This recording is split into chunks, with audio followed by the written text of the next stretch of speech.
Hello and welcome to the Master's Voice, the podcast series on Mediabrief.com. I'm your host and friend Pavan Chawla, and with me today is somebody I am so proud and delighted that she's here with us today. My expert, distinguished guest, one of the stars, one of the stellar professionals across creative and production in the sound and vision space in India. Mona Shetty, President of Sound and Vision India. Mona, welcome to the episode. Thank you so much, Pavan. It's so nice to be speaking to you after all this time. 1995, was it, when we started dubbed shows in India for the first time, with your amazing mother leading the whole thing, and yes, you, young lady, were like all over the place, and you were already a director, I think. Yeah, I was helping her because, this was a new space for her. So for her to manage things alone was difficult. No, it was amazing. It was amazing. Mona, thank you for being on the episode.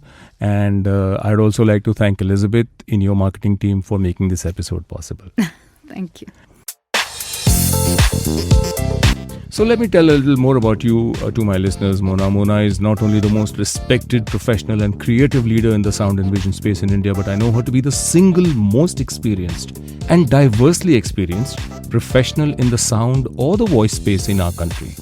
Mona must have been a chit of a little girl when she started working at age 5 with her illustrious mother Leela Ghosh, the original high priestess and queen of the voice industry in India, as a producer, creative artist and enabler who gave the creative voice industry in India some of its best and most well-known voices and ushered in a very professional and benevolent style of working in the voice industry even in its early nascent years.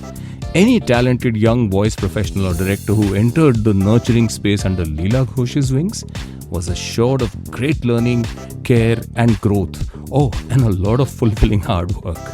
Ask me about that.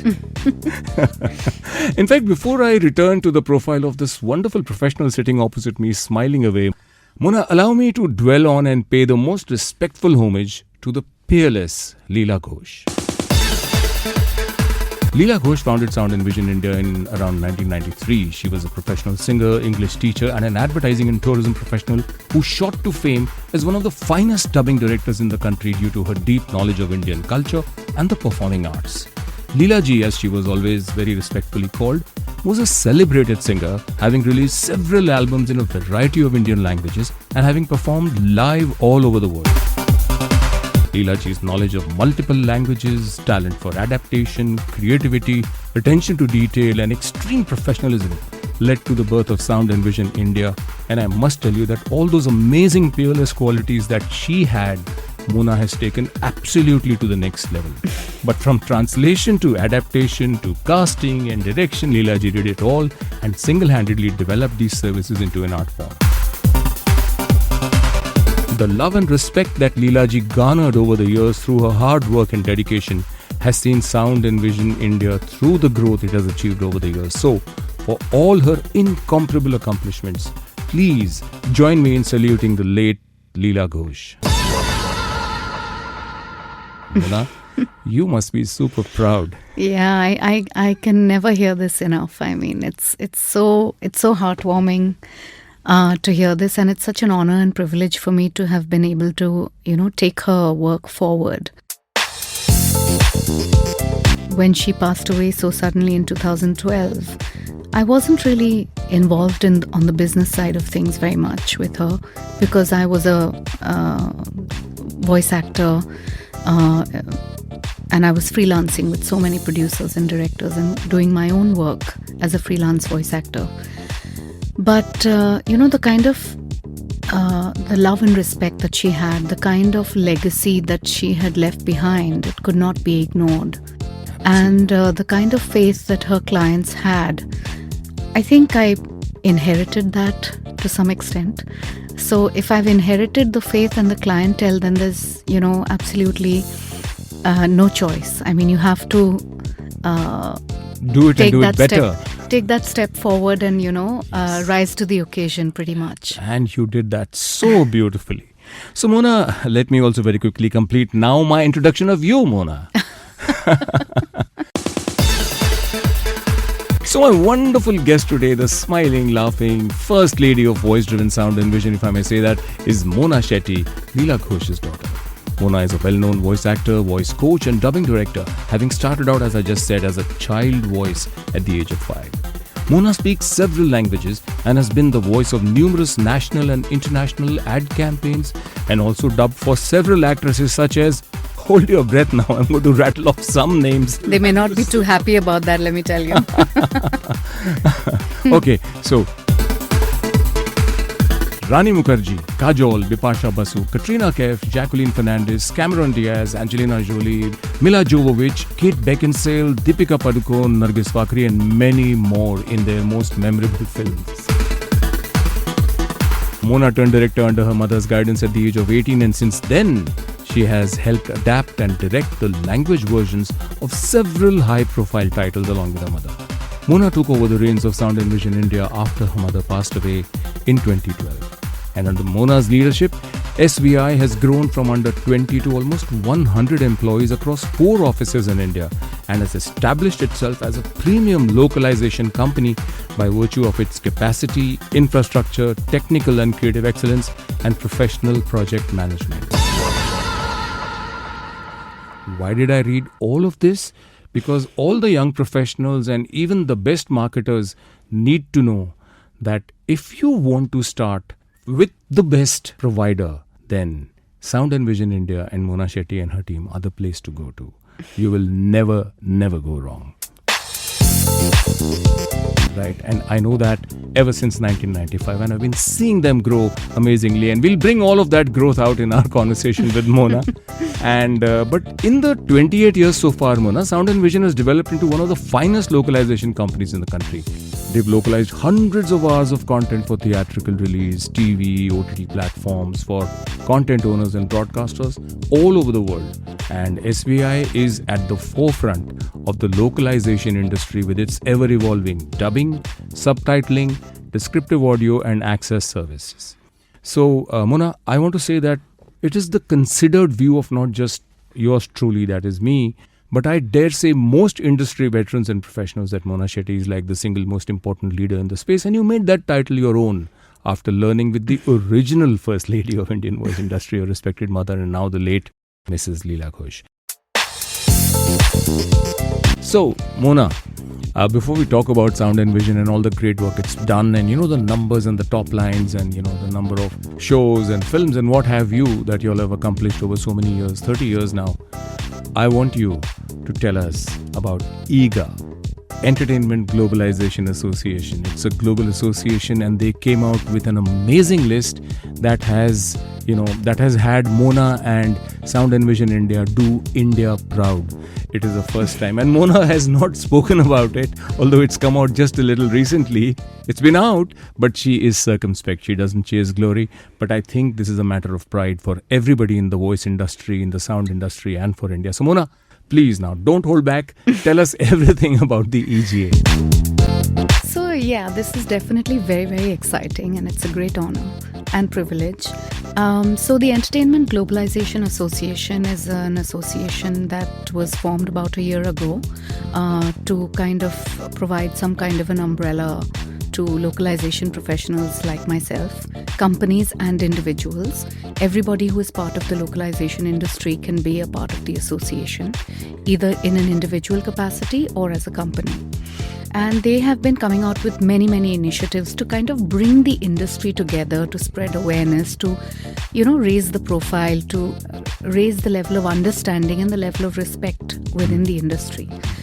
Since we are now seeing how localization is contributing to the growth of so many broadcasters and content owners.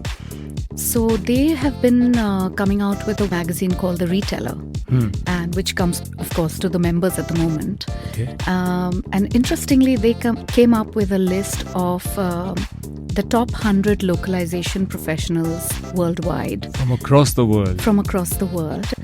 And this list was prepared by voting of all the members. Okay. Yeah, and I was pleasantly surprised to see that I was number 21 in the list of leaders, localization leaders. So.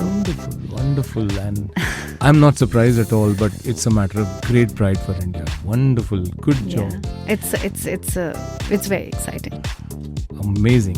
Really nice. And really it's very nice. exciting for where we're at with localization today, because the way this market is growing, the way our company has grown, the kind of growth we have seen over the past 5 years, in spite of having been in the business for almost 30 years, we haven't seen this kind of exponential growth the way we have seen in the last 5 years.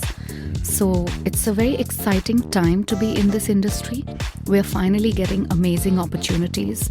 We're finally getting a lot of recognition because, there are now companies like Disney, like Netflix, like a few of the broadcasters and content owners now are giving us due credit. Wonderful. So that is huge for us, for somebody who's always been in the background. Nameless. And as a voice actor, you've always been nameless because everybody wants to make sure that no one knows that the actor didn't do their own voice.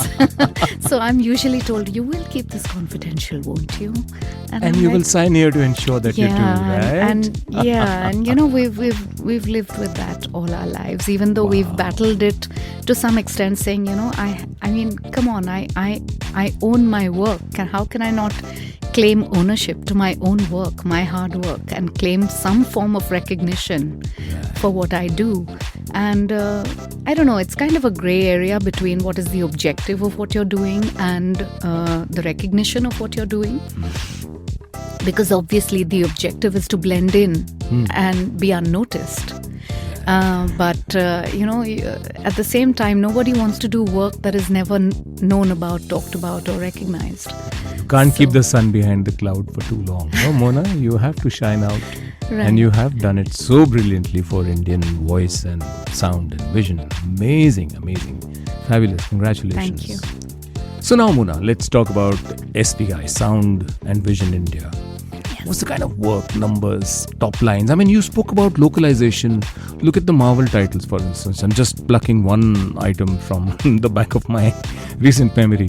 25 odd films they must have made in all, and you've done about 20 or 23 of them, right, in the localizing in India. It's amazing. Yes, definitely over 20 of them. Right. It started with my mother, having dubbed a lot of the Spider-Man films, a lot of the Iron Man, Thor, Hulk, and Avengers, and all those films. And then, of course, I took over after she passed. And that's been a fantastic journey too. And there have been many such franchises. It's not just the Marvel franchise, the X-Men franchise, the Fast and Furious franchise, the James Bond franchise, the Ice Age franchise. I mean, there's just so many. I can't possibly name them all. But yes, it's been a very exciting journey, and we've had the honor and the privilege to work on some great titles and some great content. And if you go and look at the box office of all of those movies in India, amazing stuff. Yeah, because it would be everybody pretty huge. connected. You Yes. are so genuine. And in the past, when there was some slightly newer or slightly raw directors, and when Hindi dubs of, say, some international cartoons used to happen, "Ye kya kar rahe ho?" It would extend just to fill that lip sync. Yeah. But you guys came and completely cleaned up that act. We don't see that kind of dubbing. You only see good stuff. We don't see a translation. But Yes. you take the essence and then you rewrite it so Yes, beautifully. I tend to feel, I'll speak for myself here, I tend to feel that translation is a bit of a bad word in our space. Yes. Because I'd like to think that what we do is adaptation. Lovely. We Well take said. we take the original work and we try to make it equally meaningful in another language. So we're pretty much producing the entire audio of that work in another language. You're transplanting the ethos into an Yes, Indian and language. that's not just words. No, Translation sure, is about words. Absolutely. This is about translating characters and emotions and a story and adapting it for a new audience and making it relevant for them. Wow. Okay, top lines. How many hours, how many thousands of hours of dubbing have you done so far? It's in this many years, and since we've not really been good at data keeping in that sense. It's difficult to say, but I would say we should have around, my team tries to keep track of these things, so they have kind of numbers like we have over 27,000 hours of dubbing across over 1,600 titles. Amazing. Subtitling? Thousands of hours of subtitling, again, thousands of titles there. Audio description, which is for the visually impaired. Okay. So it basically explains what's happening on screen to a visually impaired viewer. So that while they're listening to the dialogue, they're also getting a description of the actual scene. The time and place and all of that. Yes. And the people, the characters, what are you seeing on screen? The scenery, the scenario. So all of that, the entire screenplay basically plays out for them. Then we're also doing a lot of other stuff now, like we're producing audio dramas, audio web series. We're recording audiobooks for, all the audio apps that are coming out. So there's a lot of work actually in the localization space now, and a lot of allied services that we're getting into gradually. So we're kind of increasing our scope of services as we go along. And we're also expanding into different territories, into different Indian languages. I always tell people, Europe has so much of dubbing going on. They are the 150-year-old dubbing legacy. Right. India may not be as old in terms of language dubbing or language versioning, but we are as big as Europe by ourselves because, we have, I think, 20 or 25 official languages, and we are dubbing easily in 6 or 7 languages. So, which is, just the country itself is the size of Europe if you look at the localization market. Absolutely. I can recall you dubbing, obviously, Hindi and English. So there's English, Hindi, Tamil, which is across the board. Correct. Then Tamil and Telugu are very huge markets. Kannada and Malayalam are catching up. Right. And now Bengali and Marathi have become so prominent. Wow. And soon to follow will be Punjabi, Gujarati, Odia, Assamese. So I think, and even languages like Haryanvi, Chhattisgarhi, Bhojpuri. We had dubbed Spider-Man in Bhojpuri. Oh yeah. We had dubbed Die Hard in Punjabi. Oh wow. I remember we got some WhatsApp forwards, and they sound very cute. Yeah. Oh boy. Yeah. So yeah, we've done, the one-off film has been done in many languages, but across the board it's usually English, Hindi, Tamil, Telugu, and the other languages are catching on really fast. Wow. As you can see, a lot of the OTT players today, whether it's Hotstar, whether it's Sony Live, whether it's Z5, Amazon Prime, many of them are available in at least 6 or 7 languages. Right. In fact, Z5, I remember when they launched it, they said they would be coming out with around 11 languages in which people could, those who are not literate, for instance, or can't write. Yes. Okay. They will just speak into it in their language and say ki mujhe ye dekhna hai, and they would get choices. Oh, that's beautiful. Yeah. So voice that's a fantastic form of localization also. Right. Absolutely. Where you're giving everybody access. Correct.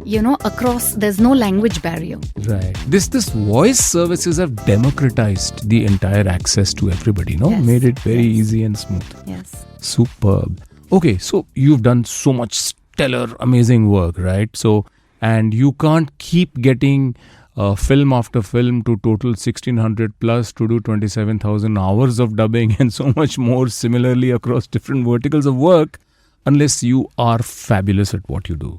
So I want to know from you, Mona, and don't be self-effacing about it, but tell me, what does SVI, Sound and Vision India, bring to the creative and technical table that has helped it remain ahead of the pack, keep it as an industry leader for 28-30 years now? I think we're pretty much at the cutting edge of, the industry at the moment. We try to stay ahead. I don't know of who, but we just try to stay ahead of everybody in the space. I don't think it's a conscious effort to really stay ahead of anyone. I think it's a conscious effort to have international best practices and make sure that you are at par with anybody in the business. Absolutely. So that, people take you seriously. People understand that you are committed to content security, that you are committed to technical excellence, that you are committed to creative excellence, that you have professional project management, you have a lot of compliance. There is a tremendous infrastructure around the work that you do that really makes you a solid force to reckon with. So in that sense, I think that's what we've been working towards very consciously. It's not about competition or anything like that. It's just about being recognized for who you are and what you do, and being taken seriously as somebody who takes their work very seriously and knows what is required of them. Absolutely. And you've proven that across from concept to delivery. Yeah. Wonderful. And well, you are competing only with your own standards, Mona. And you've kept on doing that I and think raising them. that's what we need to do. We need Correct. to set our own standards and be proud of what we do at the end of the day. Absolutely. So, no numbers, unfortunately, in India for the voice, sound, vision, this allied everybody space. asks me this question, if I ask people, somebody will say 100 crores, somebody will say 1,000 crores. Who knows? I would peg it at maybe 200 to 300 crores. It's growing at an alarming speed, Pavan. I doubt if anybody would have a realistic estimate. I don't think you want to use the word alarming. You want to say exhilarating speed. Exhilarating. Yes, it is exhilarating for all of us. Definitely. All right. So we won't go there because really it's all about guesstimates and all of that. Yeah, absolutely. I mean, I don't know if there is a way to even know really. I think a conservative estimate would be 200 to 300 crores. Right. And the lockdown. Yeah. How has that helped the adoption of virtual collaborations and recordings across the voice industry? Helped is a debatable word, but it has definitely accelerated it. Because until now we were shying away from any remote working because of the difficulties that internet connections pose. So many difficulties, but definitely with everybody sitting at home for over 2 months, it became a necessity. So we spent the first 2 weeks moping around thinking that, okay, the first 2 weeks of the lockdown, I think the first week everybody was like, yay, we have a holiday. Good Lord. Because, localization can be very punishing in terms of the kind of the rigor of the business. Oh, yes. It's very rigorous. It's the work-life balance is very skewed. Everybody listening to us will agree. So yeah, initially we were all in absolute, in a joyful mood that you get some time off with family. And then the week after we were like, so where are we going with this? And then the week after you were like, it doesn't look like this is going away anytime soon. Like those 3 vultures in the Jungle Book. So, week after week, kind of the realization started dawning on us that I don't think we can sit around like this and just be paying salaries because there's nobody paying you to pay those salaries. Yeah. So what do you do for your people? What do you do for the industry? What do you do for your clients? What do you do to put yourself back on track was the big question. And I think my team, after their initial holiday, were all charged and excited to figure out, okay, let's figure some solutions. Technology is exciting, right? So, and it has so many opportunities and options to offer that all our engineers and our dubbing directors and everybody just, swung into action. They started testing all kinds of solutions and, demoing all kinds of remote platforms, yes. And we finally found some solutions that worked for us. And then we, Elizabeth from my marketing team. PR, I wouldn't say marketing because we don't do any marketing really. But yeah. Obviously you won't. I mean, people queue up to your door. You don't need to market, touch wood. So yeah, touch wood is really the word. But Yeah, so she started a campaign on social media to educate people about their opportunities, the opportunities to work from home, how they can set themselves up, how they can set up home studios, and, right from talking about what is the equipment you need to what is the kind of environment you need to create, what kind of internet speeds you need, everything. My engineers have spent days and weeks and months just helping voice actors on the phone to set up their home studios and to test them and to make sure that they're working, they're sounding all right. And this was a huge test of patience and endurance because, right from internet connections to background noise to instability to the number of people in each home to, the limited resources one has to really, in terms of equipment or in terms of acoustics, everything posed a challenge. It was amazing that we overcame that. And I think by the mid of May, just before the lockdown eased up, we were recording online. From 1st May, we started our social media campaign. Couriers were stopped at that time, so nobody could buy equipment. Right. So by the mid of May is when it started opening up and deliveries were allowed. And we actually had one of our engineers who, I don't know, had a press card or something, and he said, okay, I can go out. I'm allowed to go out. He went from picking up machines from Worli, delivering them right from Churchgate to Vasai and Virar. He has delivered them personally. See how you enabled and empowered the entire voice creative ecosystem here, man. Amazing. That's also your way of giving back. Sure, it was probably also to help yourselves find your feet and get production going. Oh, absolutely. But for it was everybody, a lot of effort. So we bought machines for all our staff to work from home because until now, content security demanded that nobody do anything from home ever. Right. It demanded exactly the opposite of what was required after the pandemic struck.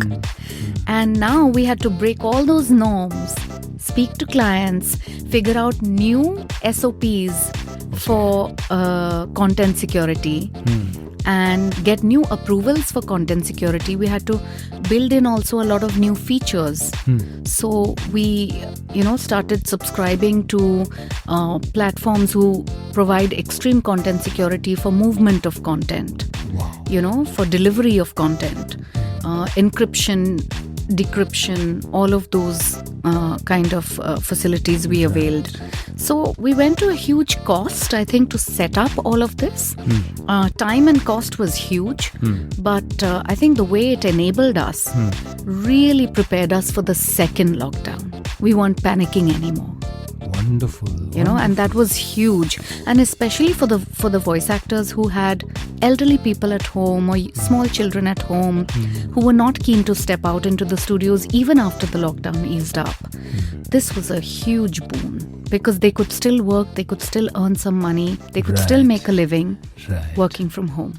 Wonderful, Mona. Wonderful. Really, really good stuff. You send out good things, they come back threefold. Wonderful. So, Mona... I firmly believe that, by the way, yes, Pavan. Absolutely. There's no denying that. Yeah. And Mona, I was told by a lot of people when I was growing up, when I was a kid, that if you send something negative, it comes back 9 times. If you send something good, it comes back 3 times. Better send out good stuff. And you did that. Oh, I don't know about that. I think it's the other way around. Whatever, as long as good comes back and you send out good, that's all that's important.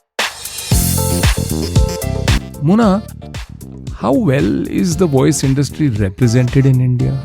I don't see too much happening, but yes, there was this massive event that happened, the 7-day thing. Oh yes, my dear friend Darpan Mehta. Yes, Sugar Media's leading voice actor, leading voice artist, voiceover. He's been the voice of many TV channels and, leading events. This was his brainchild, the India Voice Fest. And he came up with this idea, and his team at Sugar Medias is amazing. His operations head, Kiran, and the entire team is amazing. And Darpan himself is so warm and, Oh, absolutely. forthcoming with that. When he came to me with this idea that, I'm planning to do this, I said, I'm going to back you 100%. And you did. You were there across several days talking to them on the last day also. And this has been 4 years that we've been backing them as the main partner. Wonderful. So I think I'm very proud of what he's done, and I'm very proud of being associated with such an effort. It's growing slowly but surely. Yeah. And it's really bringing the industry together. Everybody looks forward to it. Absolutely. I'm hoping, and I'm trying to work with him to make it accessible to more people. Again, Excellent. break the language barrier. Yeah. And not keep it restricted to English and Hindi. I wanted to go out to other territories, other regions, across languages. So I'm hoping that we can make that happen soon. But it's a great coming together. And what started out as a one-day fest in 2018, I think it's the world's biggest now. 7 days. has today become a 7-day fest, and we still can't have enough of it. In fact, when it was first held in person, offline, live. Oh, yeah. It was a one-day event, and the first event had 200 people attending. It was a small hall where we had organized it. Yeah, okay. And as of last year, I think we had 4,000 or 5,000 people attending online. So the pandemic was a boon for the India Voice Fest, definitely, because it became... When it went online, it became accessible to so many more people, and geography was no longer of any importance. Absolutely. And this year too, then I think the number is the same, or it's exceeded that. The kind of eyeballs it gets is amazing. Absolutely. So Mona, let's now talk about, from the industry, let's go to the voices. All the talent, whether it's in voice or tech or direction or creative or whatever. What are the avenues of opportunity of, For a voice career actor? for a voice artist? So, you hear voices everywhere today. You pick up a phone, you hear voices. That's an IVR. Yeah. Then you go online, you hear voices. There are viral ads. There are voiceovers on television promos, on television channels. Right. There are character voices. There are voiceovers. So in films, in television, on radio, there are RJs, there are podcasters like yourself. And let me congratulate you for your win at the India Voice Fest as a leading podcaster. Thank you. Yeah, you made a fantastic debut, I must say, at the India Voice Fest. In the world's biggest one, no less. Yeah. So, the voice can be used pretty much anywhere. Nowadays, there's e-learning projects. Right. There's audio visuals, there's documentaries. There are audiobooks, there are audio dramas. There are announcements at railway stations, at airports. These are all voices at the end of the day. Some of them may be doing a job, a full-time job, but all of them are using their voice really to communicate to a large number of people. So the avenues are many, and all of this that I talked about again happens in multiple languages. Absolutely. So the opportunities are many in each and every language. So I think the most important training that an individual can take, or the way to work on yourself to be a professional voice artist is first of all to learn to speak clearly, loud and clear. Make sure you're able to enunciate each and every word. Yes. Not eat up words. So clarity of communication, and then comes the variety of communication. Right.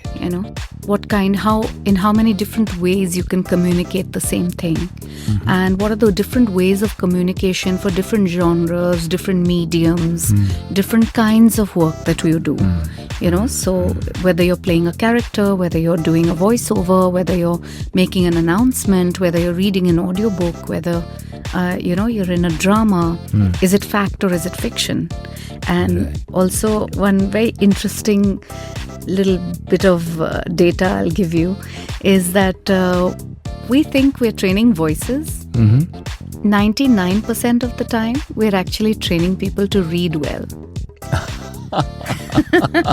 Because, Don't let your voice peter down. Don't let it drop. No, just to be able to read off a piece of paper without fumbling and stumbling and stuttering, and to be able to read clearly with the right pausing and phrasing to make your words very clearly understood, to communicate effectively is what is most important. And to own the words that are written, because most of the time for a voice artist, you haven't written those words. They're someone else's words, but you have to own them. Right. And you have to make the most of them, and you have to I like to say always that you have to make magic with words. Wow. You have to bring them to life, and you have to make them sparkle, and you have to make people want to listen to you and want to hear everything you say, and they have to be like, pearls coming out of your mouth. What you just did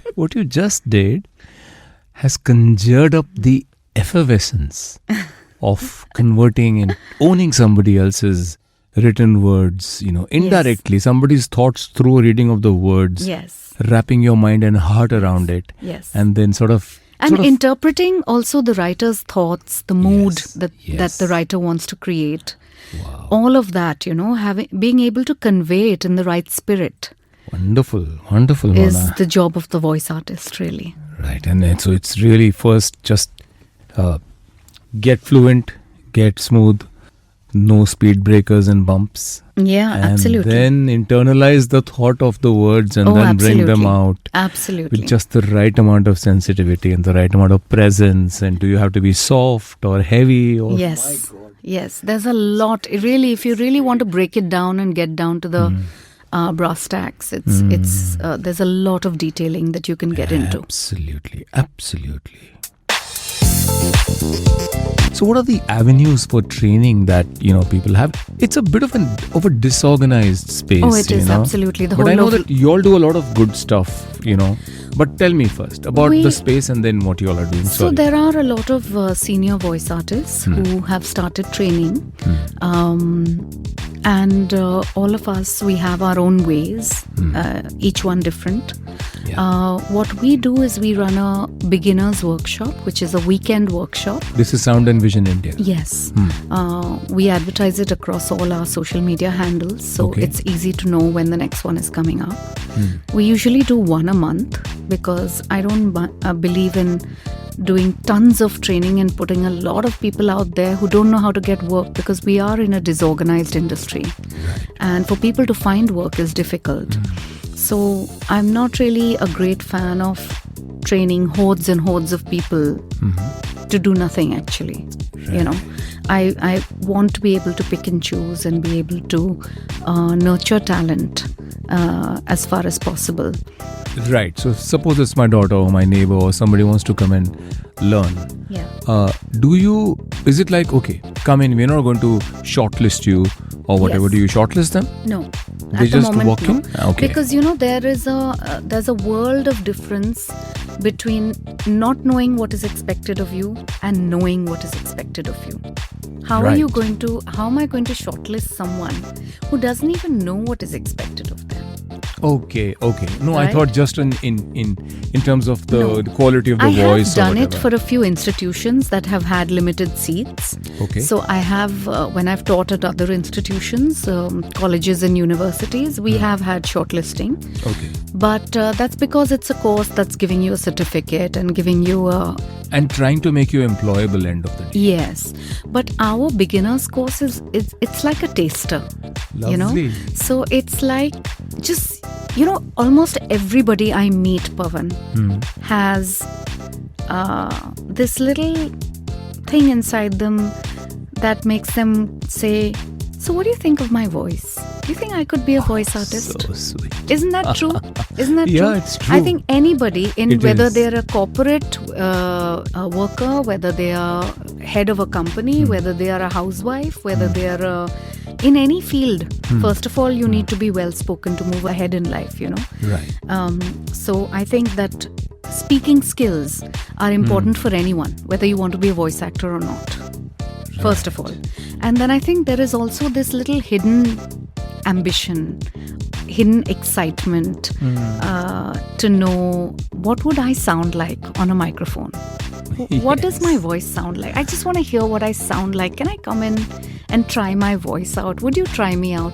I've heard this so much coming from people who know absolutely nothing about our work that I felt it necessary to have a taster, where you first come and explore our world. Understand what it's all about, understand what it means to be a voice actor, understand what it takes to be a voice actor, understand what is expected of you. And what we achieve in those 2 days is this level of awareness where you know that if I want to go for a voice audition, I know what to do. That's all we are preparing you for. You learn what your strengths are, you learn what your weaknesses are, you learn to build on your strengths and to attack your weaknesses. You learn how to train yourself going forward so that you don't always need a trainer to train you. You learn to differentiate between good and bad, right and wrong, and kind of be able to hear. You're training your ear as much as you're training your voice. So you're training yourself to read, you're training yourself to speak, and you're training yourself to listen, which is very important, and be able to understand what is it that I want to do. Where do I want to place myself in this market? Do I see myself doing any of these things? And if so, how can I get better at it? What do I do?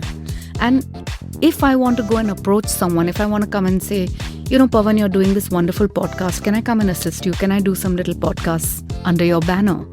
Then at least I know how to face a mic. I know what is expected of me. I know that I have to speak up. I know that I have to speak slowly. I know that I have to speak clearly. Conversationally. Some level of awareness. So I think that taster is important for people to first figure out, is this just an excitement or is there more to it for me as an individual? Absolutely. And then you have a trainer, of course, who's giving you feedback. So that's invaluable. Feedback coming from an experienced person. And you're coming, to the best of studios. You have the best of facilities at your disposal. Right. So, every way of exploring that facet of you, that every opportunity is given to you. At that taster, and then you can decide whether you want to take it forward or not. Excellent. So as I understand, this special once a month course or once a month 2-day session workshop is actually at in the last week of the month, right? More often than usually not? Elizabeth will put it on our social media handles. Okay. Because it depends on the availability of the trainer. Right now it is run by Mr. Pati Iyer, who is an actor, a screenplay writer, a voice artist in his own right, and he's a working professional. So we have to give him his space in terms of his availability. Right. Usually we try to do it at the end of the month. Okay. One weekend in the month. Right. So your once a month workshop is really amazing. It's a wonderful thought and a good opportunity for anybody who wants to see, do I have it in me or not? Am I cut out for this or not? What does the space require? Will I be able to match? Is there a nice meeting ground? Yes. Apart from that, generally per se, what qualities or talent must anyone who wants to train as a voice talent have? The interest to learn and the ability to read. Oh, yes. You have to be a sponge when you come for this workshop. You have to be able to absorb everything you see and you hear. And you have to be able to read. Otherwise, you'd be wasting your time. So the only prep that I tell people to do before they come for the workshop is read aloud as much as you can. Because you would be stunned at the difference between reading to yourself in your mind and reading aloud. You'd be stunned to see the difference of your speed and your ability to read without fumbling and, and on a nice, even missing kind of words key, and, reading something wrong, misreading something. And, something very interesting, Pavan, that you said was the thought behind starting these workshops is everybody we knew would come and say, hey, I want to try my voice. Can I come and try to dub? Now, unfortunately, these studio infrastructure is very expensive. Yeah. And our time is at a premium. Is gold, yes. Yeah. So during the work process, it is very difficult now, today, for us to try out people. Back in the day, that's what I used to do. I used to audition people for my mom. Yes. I used to audition people and we used to pay them to come audition for us. Okay. We used to pay conveyance. I used to pay people 500 rupees to come and audition for us. Right. Irrespective of whether they were good or bad or anything, without knowing anything about them. But in today's day and age, it has become extremely difficult to do that. So I think that a voice workshop is an interesting meeting ground for voices who want to work with us or who want to explore whether they have the talent for it or not. And for us also to discover people. Right. And to discover interesting voices, interesting talents, varied abilities, different people coming from different backgrounds with different accents, knowing different languages. Regional accents have also become so important now. Right. Regional languages. So the workshop, of course, is conducted in English and Hindi, but it is tailored to anybody who reads a language fluently. As long as you can read your language, you can perform in that language. Excellent. And everybody should know that you should always start from a language that you know well. Right. It's important to be able to read and to be able to pronounce words clearly and to have enough knowledge of the grammar and the pronunciations in your language. And then you can be good at voicing in any language. It's not just about English and Hindi. Right. After being smart and practiced and, seamless in your delivery, then the feel also gets... Then you learn to bring in emotion. You learn to bring in a lot of different aspects Nuances. To the delivery. Yes. Right. So do you also give them some voice exercises and things to do and discipline themselves? So go home and Yes, because it's a 2-day workshop. We want to leave you with stuff that will last you a lifetime. Wow. So the ability, I think a lot of people find the ability to train themselves after doing our workshop. Nice. Some, of course, want to come back for more, for advanced workshops, etc. But I think that's a slightly lazy approach in the sense that you want to be spoon-fed, whereas there is so much of content out there today to learn from, that if you choose to be a little disciplined and do it yourself, you can do it yourself. And you are a standing example of that. I can't say the same because I've had a lot of exposure. So I've had a lot of opportunity to be a fly on the wall, watching the greats of our industry do what they do. And that has been my learning ground. So we can't give those opportunities to everybody anymore in the world of content security. That's So since you can't be a fly on the wall anymore, this is the next best thing, I think. Yeah, absolutely. And so you also have the advanced workshop available. And has your weekend workshop, the first one, has it ever given you, pointed you at some good talent that you probably... Amazing talent. And they're working with you? Oh, yes. Wow.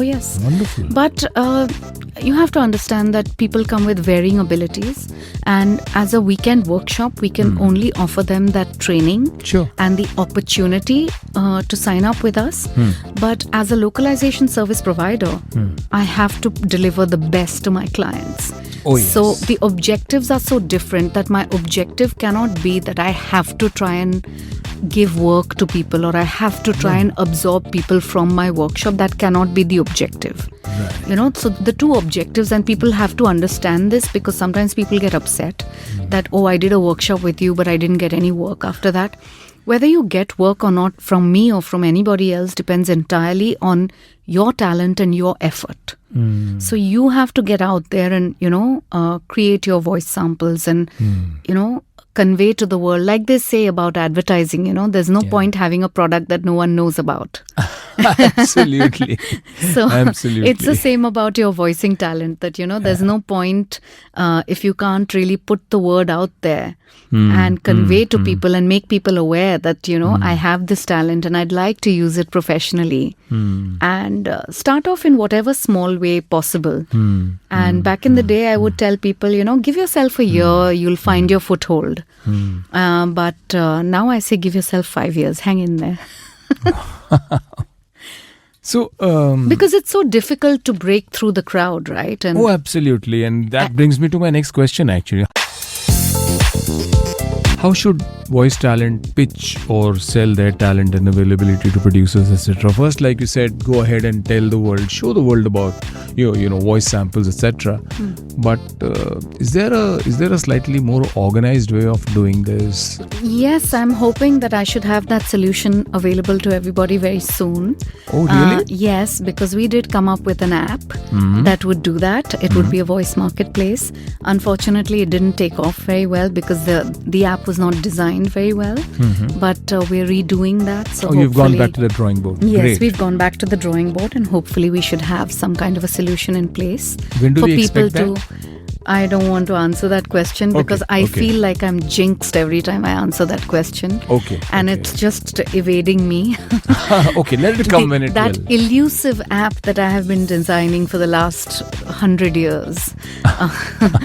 But great, this is great news, and I'm so glad that you're doing this because it's going to help everybody. Yes, so that's the idea. That's also why we don't train too many people at a time, because we want to do that only when we can actually offer them a platform to showcase their abilities. Excellent. And so their logical. talent. Yes. Wow. There's no point in going on training people if they have nowhere to go.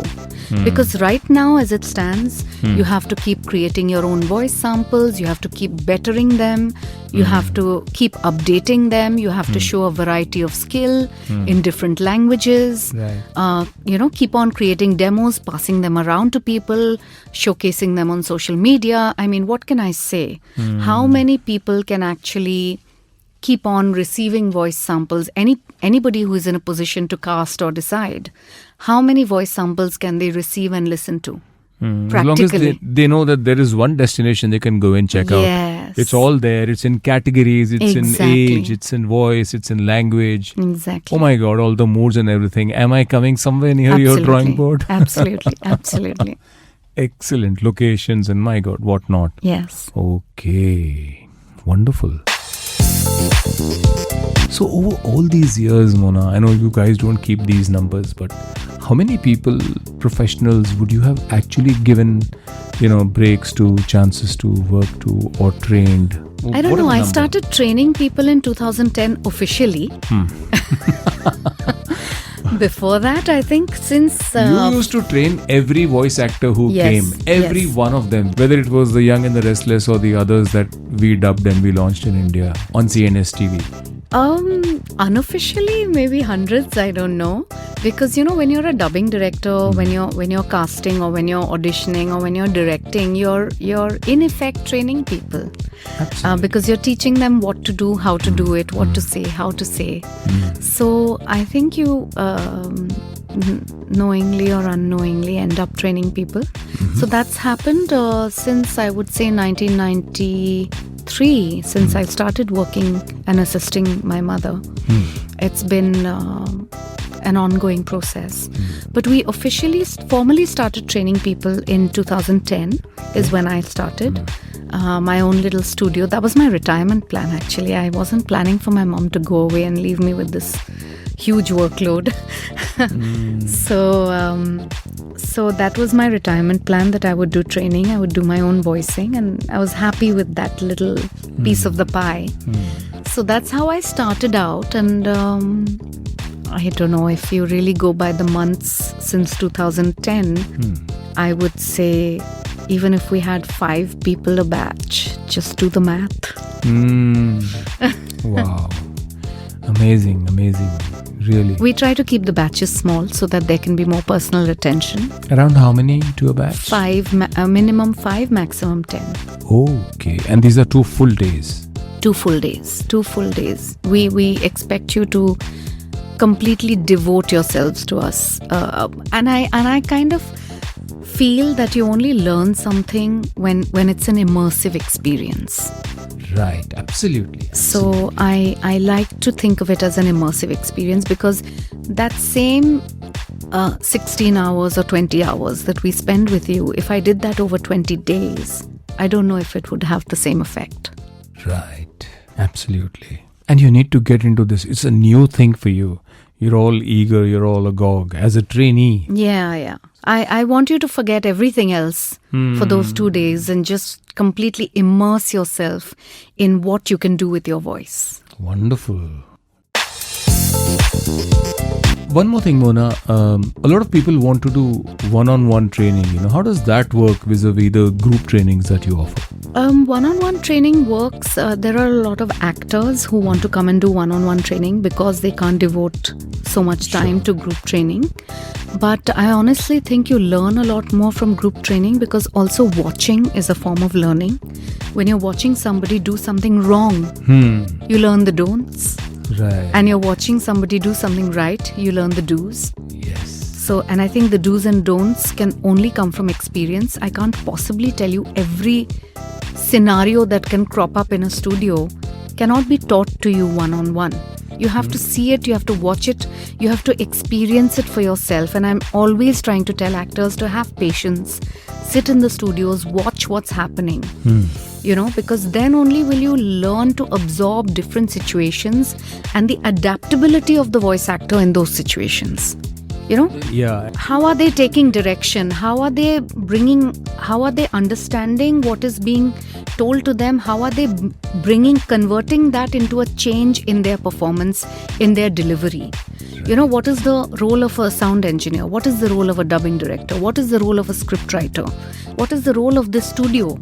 What is the role of the microphone? What is the role of the headphone? How do you use these? How do you use all this equipment to your advantage? What are the different instructions that fly around? How do you interpret those instructions? And how do you make yourself someone who's easy to direct, who's a pleasure to direct, and somebody who can deliver whatever they're asked for? Perfect. And in these groups, you instead of one-on-one, one-to-one, everybody gets little demos. Individual opportunity. Correct. Yes. Everybody also gets little demos of something that goes bad or wrong somewhere, something that goes right, like you just mentioned. Yes. You get to see everything, because it's hard to judge yourself. Absolutely. It's easy to judge other people. And correlate feedback with actually what's the performance elsewhere. Yes. Because you'll see now, if suppose there are 10 people in a class, okay? The first one who goes on the mic will be totally unaware, okay? The 10th person who goes on the mic has complete awareness of everything that went wrong between the first and the 10th, right, and will do a far better job. Absolutely. Because they've completely gained from that experience. Right. Look and learn, watch and learn. Absolutely. They've heard so many instructions by that time. In those few hours that they waited for their turn, if they have the patience to sit and watch, they would have gained so much from that. They'll say, oh yeah, I know what they did wrong. Oh, I know what I should do and what I shouldn't do. And that's very important to know. Absolutely. Perfect. Wonderful, Mona. Last question, okay? What are your own personal values and beliefs that help you to shine like you do every single day? What keeps you going?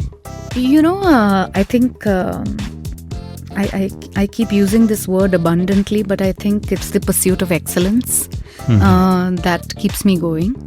I think even if I have a little bit of an OCD, I want to be a perfectionist in everything that I do.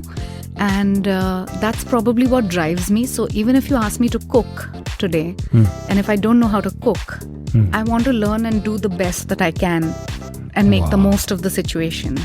So, that's the way I approach my work, that, if you're doing something, why not be the best at it? Sure. Why not try to be the best at it? Whether you are or not, it's open to debate. But At least make the effort. Yeah, to be the nature best. of your work and the platform on which it is amplified literally Yes. leaves not even a single speck or even 3 frames of doubt. Yeah, and I like to be my harshest critic. I like to be the judge of my own work, and I like to think, okay, if I were to critique this, how would I critique it? If I were to judge this, how would I judge it? And if I were to better this, how would I better it? Is I think what we need to constantly drive ourselves to. That really is a cut and keep, actually, if you ask me, for anybody who's listening to this podcast. Yeah. Lovely, lovely, lovely. Very nice. Okay, I listed a lot of actresses that you've voiced, dubbed for. So, which is the one voice that comes to you like that in a snap? I don't know. That's hard to say because I've dubbed for so many people. But I've never been one to really mimic a voice. So I don't claim to match any voice perfectly. Okay. Yeah, that's not a skill that I sell or am really inclined towards. But what I am inclined towards is a great performance. And, having great opportunities to perform and to showcase my skills or to explore more, of the skill that we have. Don't mention an actress, mention a performance that really stood out for you. And you being the perfectionist that you are, a no-compromise perfectionist. You've done so many movies and so many actresses who've starred in them. So just maybe name the actress in the movie, perhaps, which is more of a bit of a better favorite. There's many. Like I in the early stages of my career, it was a treat to dub for Kajol because of her performances and the variety of her performances. So which movies? I did parts of Dushman. I did tiny bit in Ishq. I did something else. I can't remember. But I've dubbed for her very little. But again, she's a pleasure to dub for. Rani was a pleasure to dub for because these are good actresses. Bipasha in Jism was very good to dub for. Again, that was a role that was outside my comfort zone and kind of helped, led to a lot of exploration. Because, initially I was always doing these young, cute, bubbly, the stereotypical roles. And this kind of broke out of that and kind of I had to pitch my voice differently, portray my voice differently and lady. Completely break out of this cutesy zone into a woman zone. Right. And that switch is not easy because in your head you're just repetitively doing the same thing over and over again. So that switch was very difficult. Amisha's performance in Kahona Pyar Hai was greatly appreciated. Deepika's dub in Om Shanti Om was greatly appreciated. Nargis's dub for Rockstar was one of the most difficult for me. Because of the kind of role it was, very demanding role. And her challenge with the language were kind of difficult to work on. Among the English films, it's been an honor and a privilege to dub for some of the really great actresses. I used to love dubbing for Catherine Zeta-Jones. Oh, my favorite. I've dubbed a lot for Kate Beckinsale. Oh, wow. I remember during Pearl Harbor, when we were dubbing that film, it was so easy for me to just watch a scene and just effortlessly start crying, really start crying. And I would sometimes tell the guys, just please don't give me any instructions. I'm already crying. I just want to keep it going now. Can you just take quickly before I stop crying? So I know that amazing. because I think as a person also you have to have that little emotional connect. Yes. Sometimes to a scene or to a role and something that really draws out the emotions. Recently, after a very, very long time, I've hardly been dubbing, but after a very long time, I got the opportunity to dub for the character of Eileen Palmer in Shujit Sarkar's film Sardar Udham. And because, it was an English performance and it had to be dubbed in Hindi. And the best compliment I got was from Shujit himself that said, have you fallen in love with Vicky? Because you've done this with so much conviction that I can't, it's hard to, I feel like you've really fallen in love with him. It's sounding like that. So those kind of little, you put your heart into it, not just as an artist, but as a human being also. I think that gets you going also, right? Because you emotionally respond, because you have to get under the skin of the character and you sort of empathize with the character, get into their shoes. Yes. And suddenly you kind of, I'm sure you must transform into... Totally. I think the way I approach my work is I want to feel everything at that moment that the actor is feeling or that character is feeling. And in trying to actually feel those things, you pretty much live that character very genuinely. And I think that genuinity shows in the output. Right. In the performance. And without that, I don't think you can fake it. You have to feel it to make the listener believe it. And you do it so brilliantly well, Mona.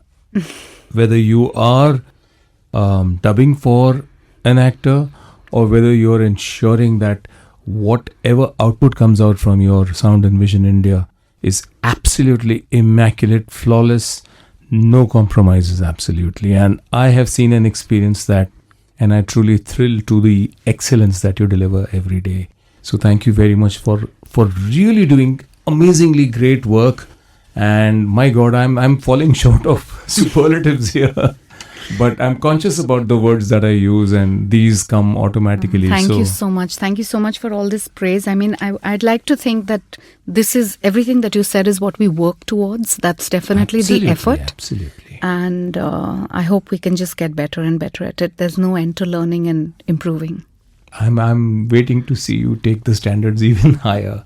But more strength to you. Godspeed and God bless, Mona. Thank you so much, Pavan. So, Mona, I have truly enjoyed this conversation. Me too. A lot of insights. We've touched upon a lot of topics that I don't often get to talk about. I'm always talking about the past and past laurels, but it's important to know about the future, what the future holds for you. Wonderful, Mona. Thank you so very, very much for all the insights. I as I said, I enjoyed this conversation. Any thoughts on our little chat so far?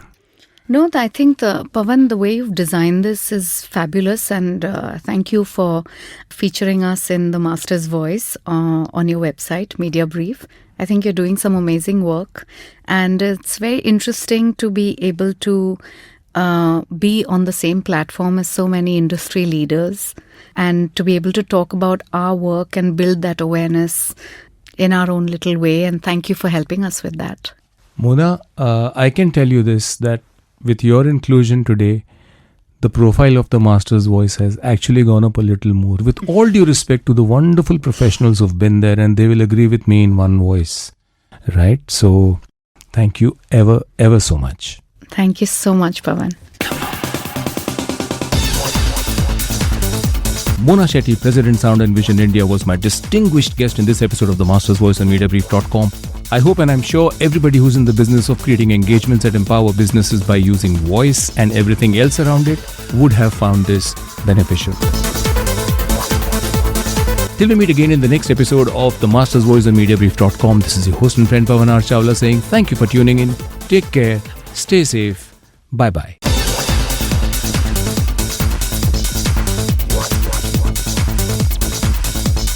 Squarely in